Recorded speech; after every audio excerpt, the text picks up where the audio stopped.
लाएंगे अपने लोगों को, हमारे साथ भी मुलाजिम है। अगर इनके साथ 30% मुलाजिम है, 70% हमारे साथ भी है, हमारी पार्टी के साथ भी है। खतरा है तो सबको खतरा है, कैजुअलिटी हुई है तो सबकी हुई है।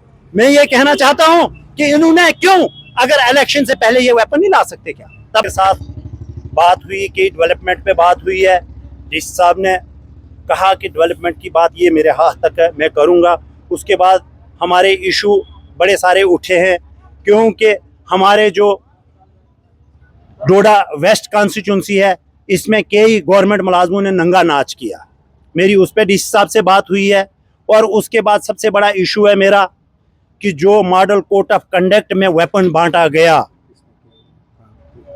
और इतना वेपन बांटा गया है कि उसमें 3400 राइफलें दी गई, 3400 राइफलें दी गई, और वो भी वोट के नाम पे, वो भी वोट के नाम पे दी। और उसमें से अगर खतरा है तो मैं कह रहा हूं कि सबको खतरा है।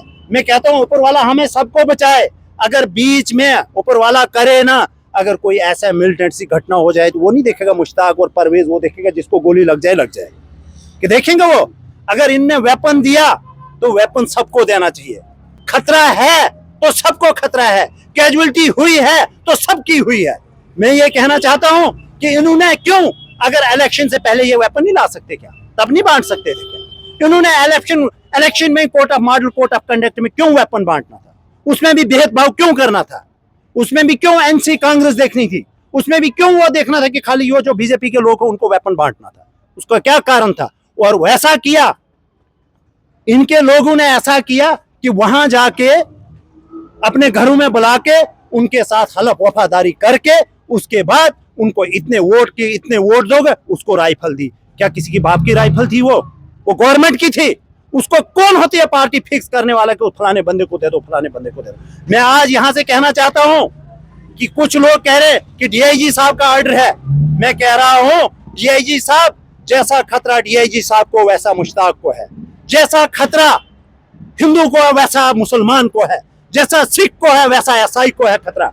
मगर वो भी अगर इन्होंने वेपन दिया, मेरे पास पूरी लिस्ट बनी है जो इन्होंने वेपन दिया, उसमें से क्या किया इन्होंने? 3400 वेपन दिया, उसमें से 3300 हिंदू को दिया है, 100 मुसलमानों को। 100 मुसलमान भी कौन है? जो फितनेबाज बीजेपी के साथ लोग हैं, उनको दिया।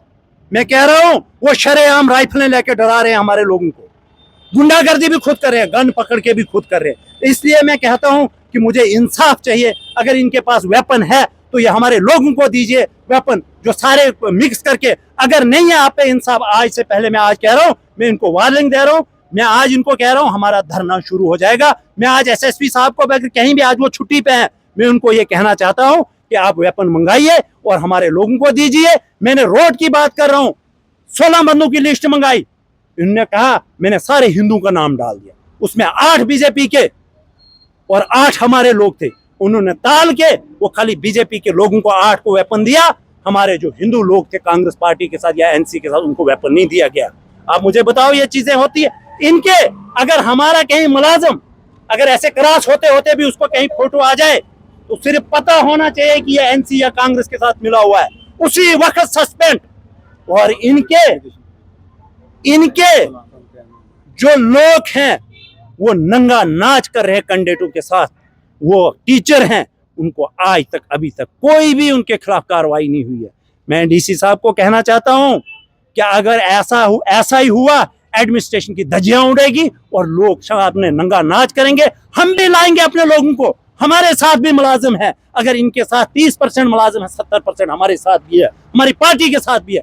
मगर हम नहीं चाहते हैं, मुलाजिम का काम है, अगर वो गवर्नमेंट की नौकरी कर रहा है उसका काम है बच्चों को पढ़ाना, अगर कोई पुलिस वाला उसकी काम है अपनी ड्यूटी देना, अगर और किसी डिपार्टमेंट में है उसका काम है अपने को वोट देने का, उसका अलग हक है, मगर उसको कोई पार्टिसिपेट नहीं करना है। मगर ऐसी चीजें हुई यहाँ डोडा डिस्ट्रिक्ट में, मैं कह रहा हूं। और उनके लोग हमारे लोगों के घरों में जाके ढोल धमाके नंगा नाच किया, हमारे लोगों को घरों में जाके और उनके दरवाजों पे जाके उन्होंने पटाखे फटाए। क्या ये इंसाफ है? एडमिनिस्ट्रेशन सोई हुई है और ऐसी बातें कर रहे हैं इनके लोग। और इनका नेता जो इलेक्शन जीत के गया वो कह रहा है कि जो बीजेपी के अलावा लोग हैं उनको पीएसए लगे। किसी का बाप का पीएसए है क्या? मैं देखता हूं किसको पीएसए लगाएंगे वो। किसी का बाप का कानून है क्या? कोई नेता कह दे, मैं कह दूं उस बंदे को पीएसए लगा दो, वैसे पीएसए लगेगा क्या? मैं कहता हूं कि आज मैं कहना चाहता हूं कि ये लोकतंत्र नहीं रहा, ये नोट तंत्र रहा। अब नोट इन्होंने फेंक फेंक के, करोड़ों नोट फेंक के हमारे लोगों के दिलों पे ठेस पहुंचाई। हम सच्चाई की लड़ाई लड़ रहे थे हमारे साथ। मुझे इतना फख्र है कि हमारे पास अगर 30,512 वोट आए, वो इंसाफ के लिए आए, वो गरीबों के वोट आए। अगर दूसरी तरफ ना हमने कोई पैसा फेंका, ना हमने कोई कुछ किया, ना हमने कोई गन दी, ना हमने कोई एडमिनिस्ट्रेशन का साथ लिया, हम कहते थे जो लोगों का हक है वो लोग अपने हक पे वोट डालेंगे, मगर इन्होंने कोई कमी नहीं छोड़ी। इन्होंने गन्ने दी, इन्होंने पैसा फेंका, इन्होंने क्या नहीं किया, इन्होंने प्रधानमंत्री जी को उतारा, इन्होंने किसको नहीं उतारा, मगर फिर भी हमारे साथ में फख्र से कह रहा हूं कि हमें अगर 30,512 वोट आए तो मैं कहता हूं मेरे लोग शुक्रगुजार हैं उन लोगों का। मैं कहना चाहता हूं उन लोगों के लिए कि जहां आपका पानी लगेगा वहां मुश्ताक और प्रदीप खून देने के लिए तैयार है। इसी कमेटी क्रिएट की गई। गुंडा राज, गुंडा एडमिनिस्ट्रेशन मिली हुई है, एडमिनिस्ट्रेशन को बीजेपी का खून आता है, उनके होश उड़ जाते हैं। मैं तो ये कहना चाहता हूं हमारे साथ नाइंसाफी हुई है। हम कोर्ट में जाएंगे कि वेपन पे कैसा, वो वोट पे कैसे वेपन दिया उनने। ये तो सीधा ही वो जिन लोगों को इनने, सबकी बात नहीं मैं करूंगा, कुछ लोगों ने बड़े गंदे गंदे अल्फाज हमारे लोगों को कहा कि वेपन आपके लिए इस्तेमाल करने के लिए है। मैं, ये बड़ी बुरी चीजें हैं। हमारे लोग, कुछ हमारे जिनके साथ माँ बाप के साथ जो औलाद नहीं है, बिगड़ी हुई औलादों ने, हमारे जो बिगड़ी हुई कौम के औलाद है कुछ, उन्होंने हमारे लोगों को बहुत तंग किया और हमारे लोगों को इतना टार्चर किया गया, इतना टार्चर किया गया कि हमारे लोग उनने खुदकशी करने के लिए कुछ तैयार किए। और मैं उन लोगों को कहना चाहता हूं घबराने की कोई बात नहीं, आज से दिन शुरू हो गया। अगर हमारे किसी बंदे के साथ ना इंसाफी हुई तो हम इस मरेंगे भी यहीं, दफनाएंगे भी यहीं, चलेंगे भी यहीं, फुल उठाएगी। उसके बाद हमारी सबसे बड़ी लड़ाई तो ये है कि हमने स्टेटहुड के लिए लड़ना है। उसके लिए मैं सबको कहता हूँ, इसके लिए चाहे हमारा हिंदू है, मुसलमान है, सिख है, ईसाई है, सबने रोड पे आना चाहिए। अगर हमारे स्टेटहुड वापस नहीं मिलेंगी तो वो कोई, तो हम तो अधूरा है। वो तो फिर जैसे वो डीडीसी इन्होंने बनाए खाली पुतला दिखाने के, वही तो एमएलए है, वही तो चीफ मिनिस्टर है।